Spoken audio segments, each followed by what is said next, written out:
bonjour.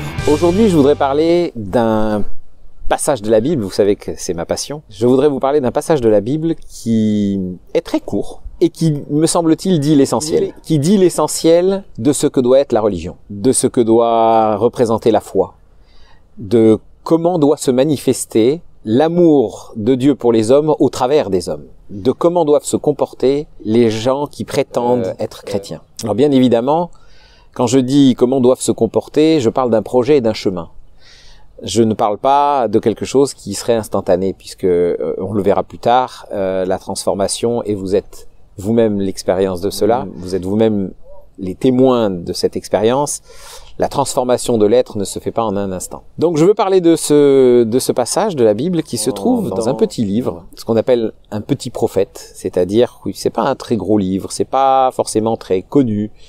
C'est un petit livre de la Bible qui relate des paroles et des enseignements d'un prophète qui s'appelait Michée. Et c'est très intéressant parce que au chapitre 6, il y a un verset, c'est le 8e verset. Je vous rappelle que les chapitres sont des ensembles de 2 ou 3 phrases. Cet ensemble de 2 ou 3 phrases s'appelle des versets et un chapitre est un ensemble de versets. Et donc, au 6e chapitre et au 8e verset, il y a cette déclaration qui est tout à fait simple, tout à fait claire, tout à fait étonnante, qui dit ceci. On t'a fait connaître, ô homme, ce qui est bien, et ce que l'Éternel demande de toi.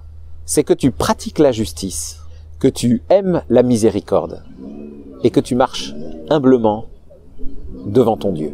3 choses. Pratiquer la justice, aimer la miséricorde, et marcher humblement devant Dieu. Alors je ne vais pas m'étendre beaucoup en commentaire, mais peut-être détailler certaines choses. D'abord, ce que l'Éternel demande de toi. L'Éternel, c'est celui qui existe, qui n'a ni commencement ni fin, et donc qui n'est pas soumis au temps. Et donc, cette déclaration elle-même n'est pas soumise au temps.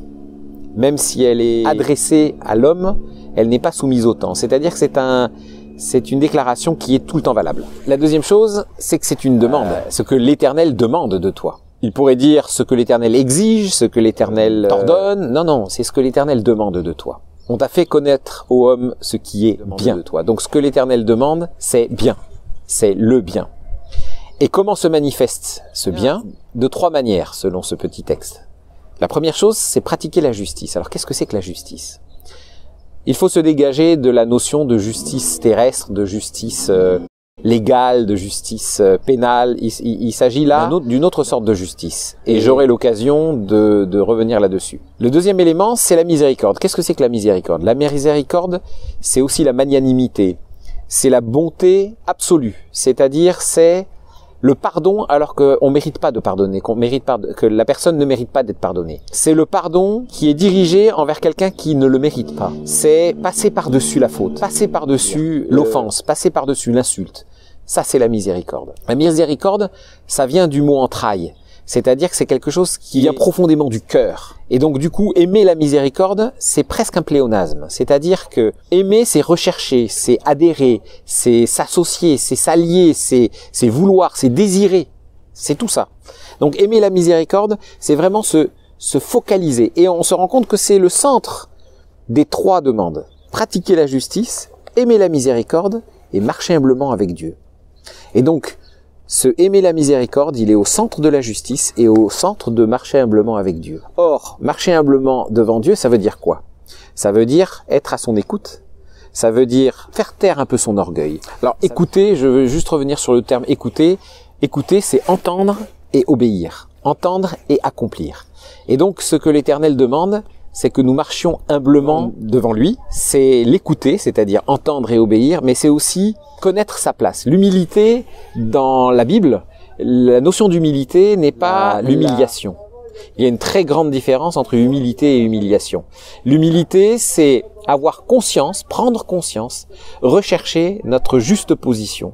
Et donc, marcher humblement avec Dieu, c'est reconnaître qu'il est lui et que je suis moi, qu'il est le Créateur et que je suis la créature, qu'il est celui qui sait et que moi, j'apprends. Et donc, aimer la miséricorde, c'est le centre de la religion de tout individu, de toute organisation, de toute association, de toute communauté qui se réclame d'être un fidèle de Dieu. C'est le centre du message divin. On aura l'occasion de développer les questions de la justice, etc. un petit peu plus tard. Puis à très bientôt.